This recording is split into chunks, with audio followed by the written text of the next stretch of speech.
اگر ہم ٹھنڈے دل سے سوچیں آخر یہ برائیوں کی وجہ کیا ہے، کیوں برائیاں ہیں؟ ایک دوسرے پہ ظلم کرنا، ایک دوسرے کا مال لے لینا، ایک دوسرے کو ستانا، ایک دوسرے کو پریشان کرنا، اور آج کل میاں بیوی کے مسائل جو ہیں، آج زندگی کے کتنے پرابلم ہیں، عورتوں پر کتنا ظلم کیا جاتا ہے،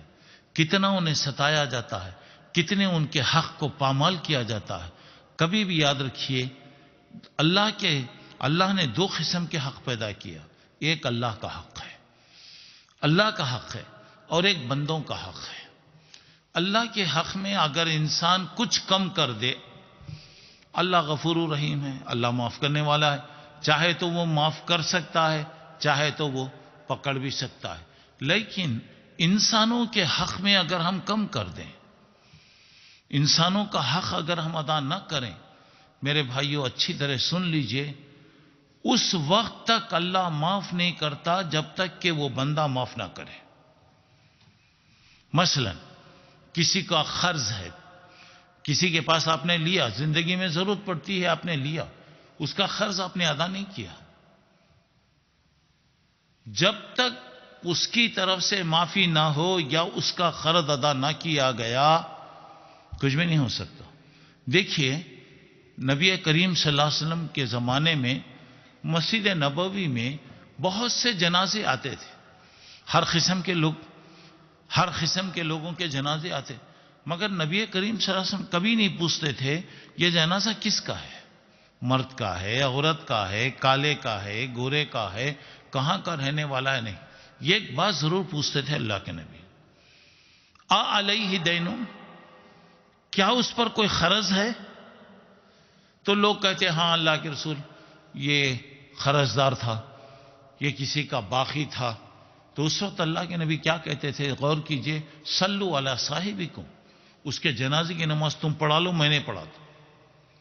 سوال یہ ہے اب پیغمبر موجود ہیں، ایک بڑے آدمی موجود ہیں، وہ اگر جنازہ نہ پڑھائیں تو کون پڑھا سکتا؟ کسے ہمت ہوتی؟ اور وہ مرنے والا بھی دیکھیے بیچارہ، اللہ کے نبی صلی اللہ علیہ وسلم اس کے لیے اگر مغفرت کی دعا کریں گے، اللہ سے امید ہے اللہ معاف کرے گا، مگر نبی کریم صلی اللہ علیہ وسلم فرماتے کہ نہیں،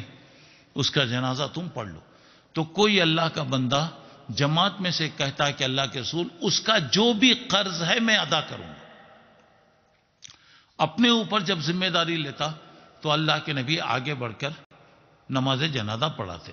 جب اللہ مسلمانوں کو سہولت دیا، چاروں طرف سے مسلمانوں کے بیت المال میں پیسہ آنے لگا،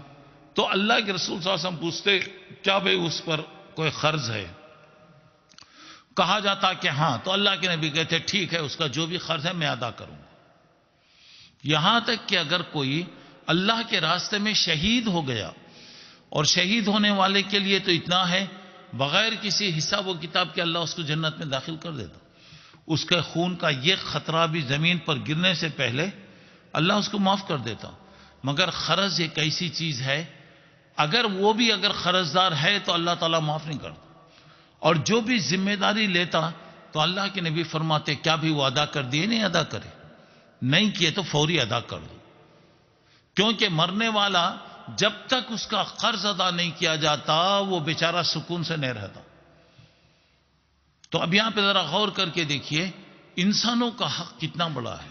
اگر کوئی آدمی اللہ سے ڈرنے والا اگر ہوگا، اپنی آنکھوں سے کوئی حرام چیز نہیں دیکھے گا، میں آنکھوں سے کوئی غلط چیز دیکھوں گا تو مجھے گناہ ہوگا، اللہ مجھے ناراض ہوگا، اور اپنی ناک سے کوئی غلط چیز نہیں سونگے گا، اپنی زبان سے کوئی غلط بات نہیں کرے گا، اپنے کانوں سے گناہ کی باتیں، غلط باتیں، غیبت، برائی کبھی نہیں سنے گا، کیونکہ اسے معلوم ہے کہ اگر میں اس میں اپنا ٹائم ویسٹ کروں گا، کل اللہ تعالیٰ اگر مجھ سے پوچھے تو میں کیا جواب دوں؟ تو اپنے ہاتھ سے کوئی غلط کام نہیں کرے گا، کسی کا حق نہیں مارے گا، کسی کو نہیں ستائے گا، کسی پہ ظلم نہیں کرے گا،